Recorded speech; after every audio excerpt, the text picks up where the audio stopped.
Bonjour, femme de Dieu, servante de Dieu, quelle que soit la fonction dans l'Église, il y a une parole pour toi venant du Seigneur.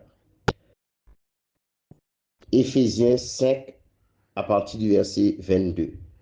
Femme, que chacune soit soumise à son mari comme au Seigneur, car le mari est le chef de la femme, comme Christ est le chef de l'Église, qui est son corps et dont il est le sauveur. Or, de même que l'Église est soumise à Christ, les femmes aussi doivent l'être à leur mari en toutes choses.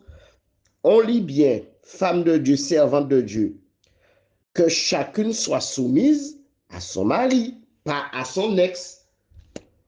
Même si tu as des enfants avec ton ex, mais là, la Bible ne parle pas de ex, parce que les choses anciennes sont passées, comme le dit 2 Corinthiens 5, 17, si quelqu'un est en Christ, tu appartiens à Christ. Si ton mari est chrétien, il appartient à Christ, alors il va te donner de bonnes choses concernant le Seigneur.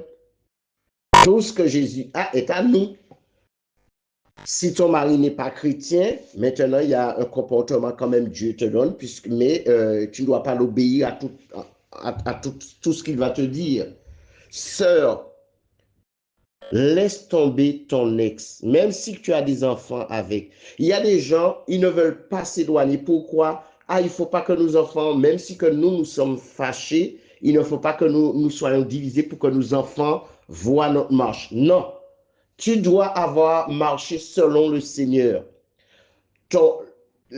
Tu abandonnes le péché, plus tu seras avec l'homme, il va plus te parler des choses passées parce que tu es en Jésus. Mais tu ne dois pas te souiller, ne vous souillez d'aucune manière, dit les Écritures. Ton mari qui est ton chef, pas ton ex. Les gens donnent tellement de priorité à leur ex et parce qu'ils ont des enfants avec l'homme, ah, il faut que cet homme, il faut qu'il vienne chez moi. Et souvent, quand le mari n'est pas là, ah, il faut que je l'appelle pour me rendre service. Il a de voiture, il a une salle, il faut que je lui demande la salle. Tout tourne autour du ex, de l'ex, excusez-moi. Frères et sœurs, ton mari qui est ton chef, celui qui craint Dieu, qui aime le Seigneur, c'est la loi de Dieu. C'est vrai, il a parlé à travers Paul, mais il faut reconnaître que le Seigneur, mais maintenant chef, il a parlé à travers Paul, oui, Paul n'était pas marié, mais chef là, c'est que on discute pour faire les choses.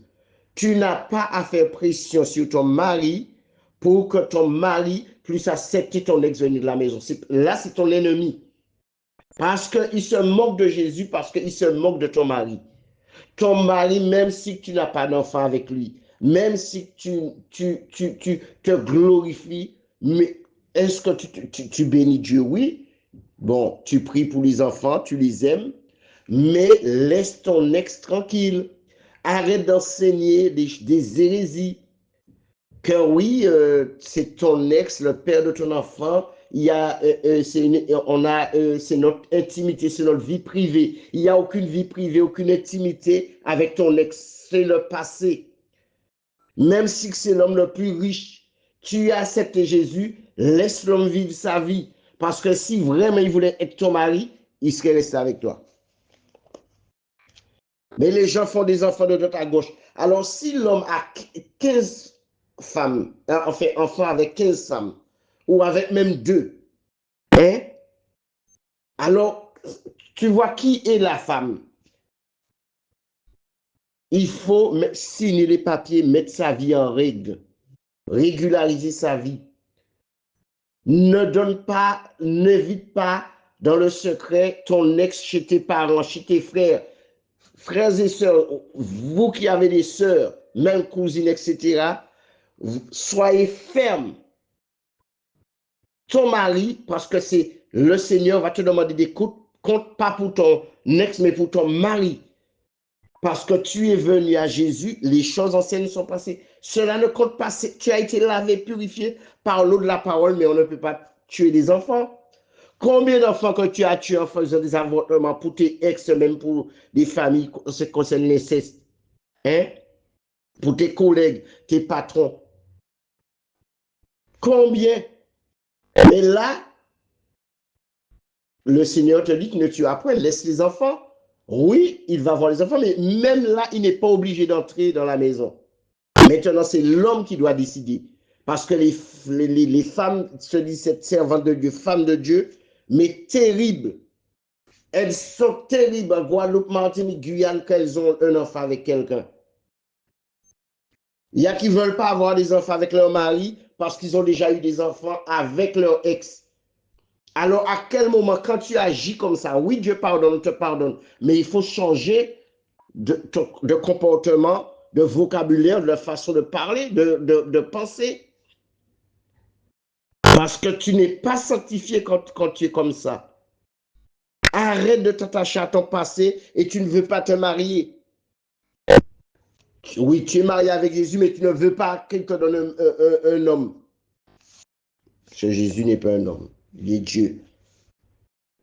Servante, femme de Dieu, je ne dis pas que tu as menti, mais crains les 3 versets qu'on vient de lire dans Matthieu et dans, excusez-moi, Éphésiens 5, 22 à 24.